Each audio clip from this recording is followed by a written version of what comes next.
In the aftermath of one of the worst mass school shootings in U.S. history, the Miami Marlins did their best to help with the healing process for members of the Stoneman Douglas baseball and softball teams. It's really nice to see them supporting us and our school. It feels great to all of us. We're all overjoyed about it. We've gone through plenty of funerals throughout this week. It's been a sad week, and just being here, watching baseball, practicing throughout the week, it's just been great. Gets our minds off things. Before their spring training opener against the St. Louis Cardinals, Marlins players and staff wore maroon t-shirts that read, MSD Strong. Y'all was my rival high school, man, but I wear these colors with pride. That's the family of baseball. We're all here for each other, and it doesn't matter what level. We're always going to take care of each other. Marlins CEO Derek Jeter also took time to meet with the Eagles teams, even posing for selfies with some players. The former New York Yankees captain also drew on his experience when playing through and dealing with 9/11. When I was in New York playing, we was there after September 11th. Obviously, you'll never forget what happened, but at least for those 3 hours a day, we gave people something they could cheer for.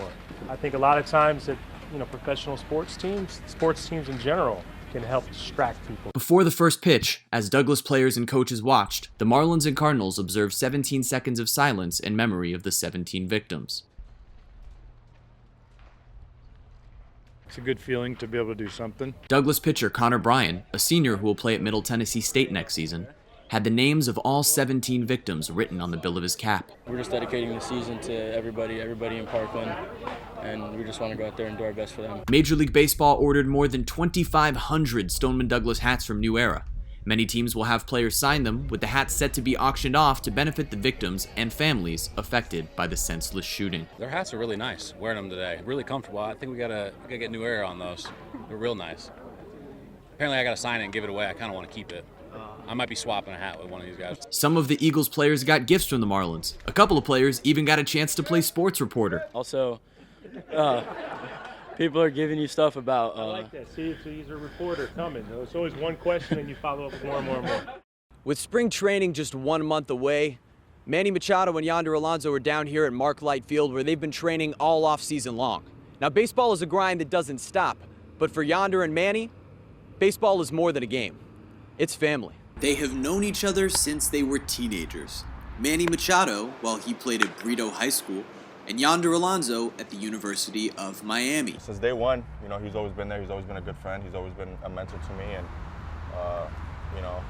right now we are where we are right now because we push each other and, we have each other in this thing. Machado was a 3-time All-Star with the Baltimore Orioles, and Yonder played for the American League in last year's All-Star game here in Miami.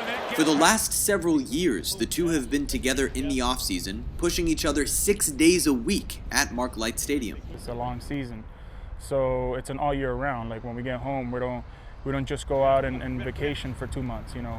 Most of the time we come home and you take a week off and you're right back to training, getting ready for the next year. There's something that makes their bond even stronger. Machado considers Alonso like an older brother. He's also his brother-in-law. Just over 3 years ago, Machado married Alonso's sister Yanni. The topic of dating came up during a workout. He was like, listen, man, I don't really know how to say this, but I would like to take your sister out to dinner. My sister was the one that wanted to tell me first, but I think that it's right that if I tell you, so it was cool. I mean, I was like, yeah, sure, no problem. Just respect our family, our name. Out of respect, you have to come to him, just like how you have to go and talk to the father before I proposed as well. It's just It's just a part of being a family. The two support each other even though they're on different teams. Manny with Baltimore and Yonder now with Cleveland. They'll watch each other's game highlights and even give each other tips. We help each other.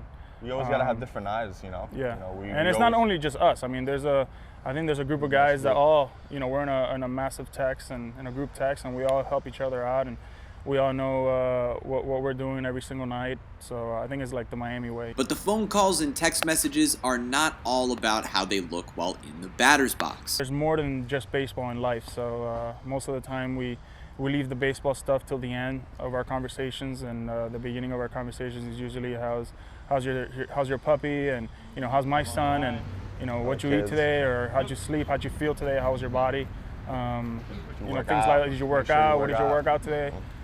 Just kind of keeping each other in check. Spring training starts in less than a month, and the two will look to have career years for their respective teams. From Coral Gables, I'm Jeremy Tache, 7 Sports.